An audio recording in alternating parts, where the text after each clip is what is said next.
CHSL में भी नहीं हुआ। मैं एक बात बताना चाहता हूं आप सबको कि जिनका भी CHSL में सिलेक्शन नहीं हुआ और जो बड़ी बड़ी थ्योरी पढ़ रहे हैं कि कट ऑफ अब बहुत हाई जा रही है, ऐसा हो रहा है वैसा हो रहा है, यार कट ऑफ की ऐसी तैसी, मैं कट ऑफ से इतना दुखी रहता हूं।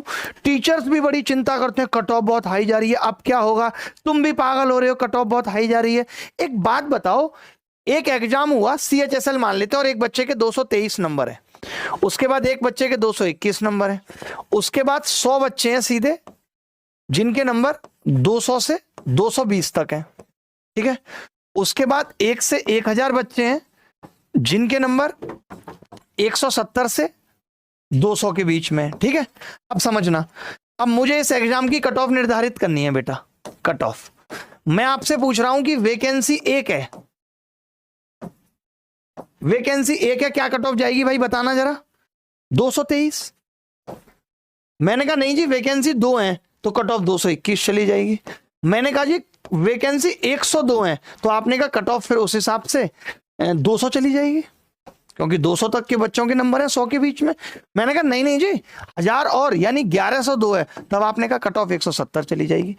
अरे भैया ये भी तो देखो कि वैकेंसी पे कट ऑफ निर्भर करती है, ये मत सोचो कि तुम इंटेलिजेंट नहीं हो।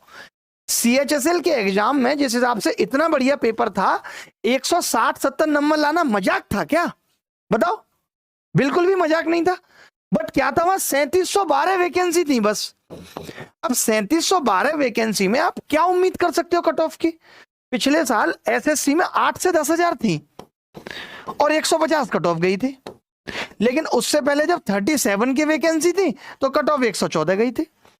इस बार ही मान के चलो कि 20 से 25 की अगर वैकेंसी रही तो कट ऑफ 130 तक चली जाएगी। कट ऑफ का सीधा मतलब पेपर के डिफिकल्टी लेवल से तो होता ही होता है, वैकेंसी से भी होता है। ये मत सोचो कि तुम्हारा CHSL में नहीं हुआ। CHSL का पेपर मैं आपसे पूछना चाहता हूं CGL से कहां कम था? क्या उन्होंने बहुत सरल पूछा था? मुझे तो लगता है और CGL से मुश्किल था।